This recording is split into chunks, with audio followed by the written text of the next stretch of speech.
Please get ready for the passage.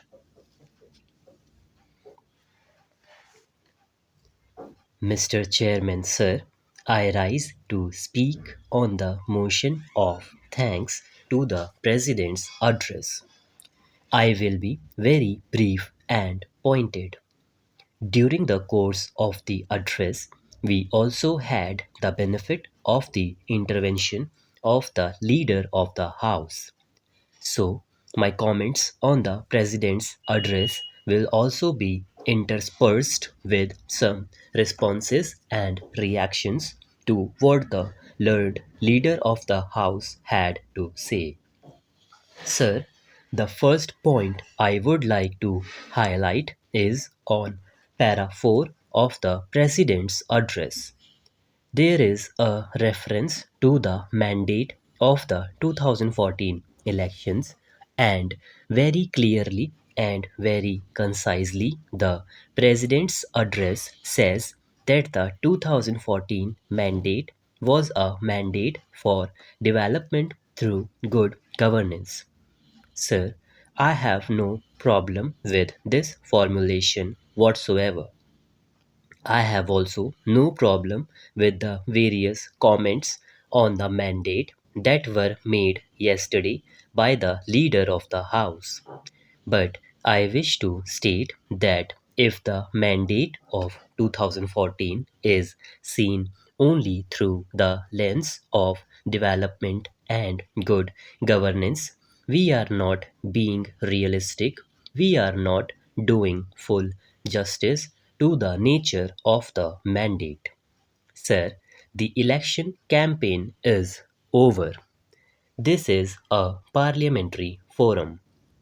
We are debating the President's address. Therefore, I am forced to draw your attention to this fact simply because both the President of India and the Leader of the House raised this issue. Sir, the mandate of 2014 was not just development through good governance, but the mandate was also a consequence of deliberate communal polarization at the ground level in state after state. Sir, I do not believe that any of us who have taken part in the campaign, who have looked at the campaign, can be so simple minded and so blind to the field level realities that we saw in state after state, particularly in the northern parts and in the central parts of the country, where deliberate polarization was sought to be engineered by the party that is now in power.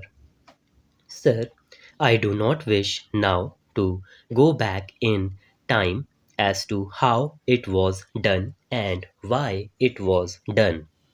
All I wish to state is that the mandate of 2014 at one level was development through good governance, but at the ground level, at the most fundamental level, it was the outcome, the consequence of deliberate communal polarization.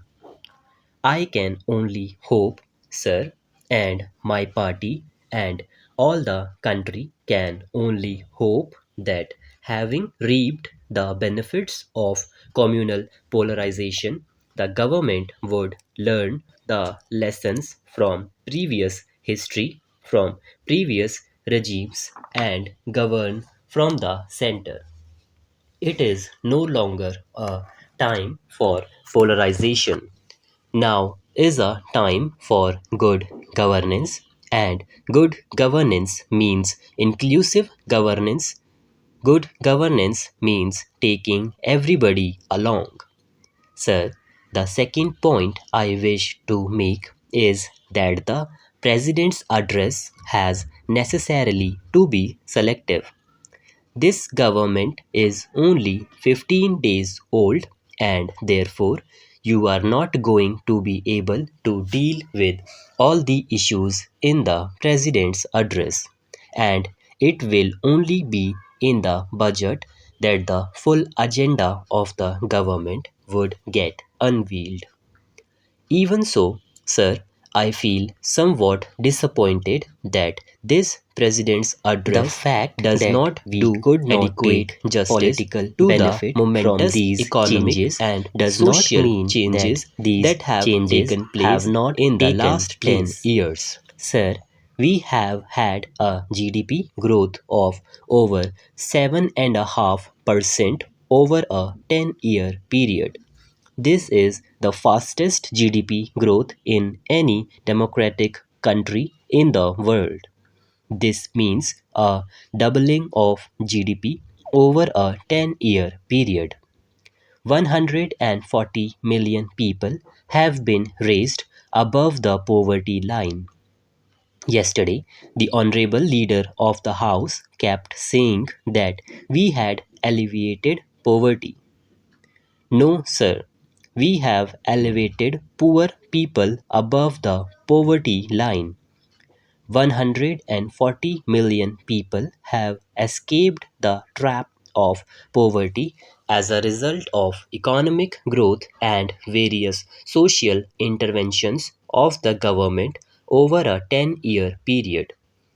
People have been empowered to an unprecedented degree.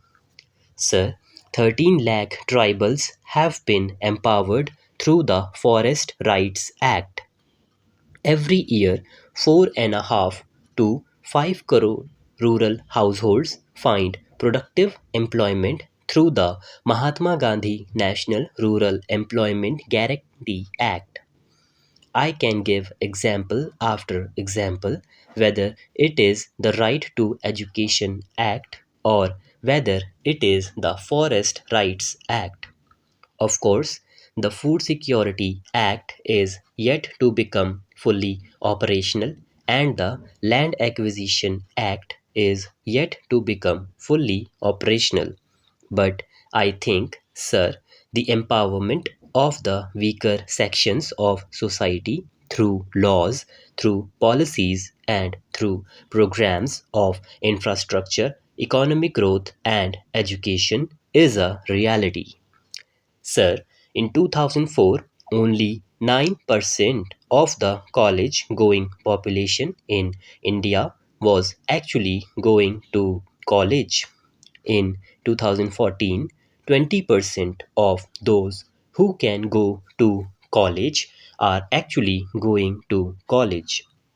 It is a doubling. It is more than a doubling of the gross enrollment ratio in higher education, which the President's address says is an instrument of empowerment.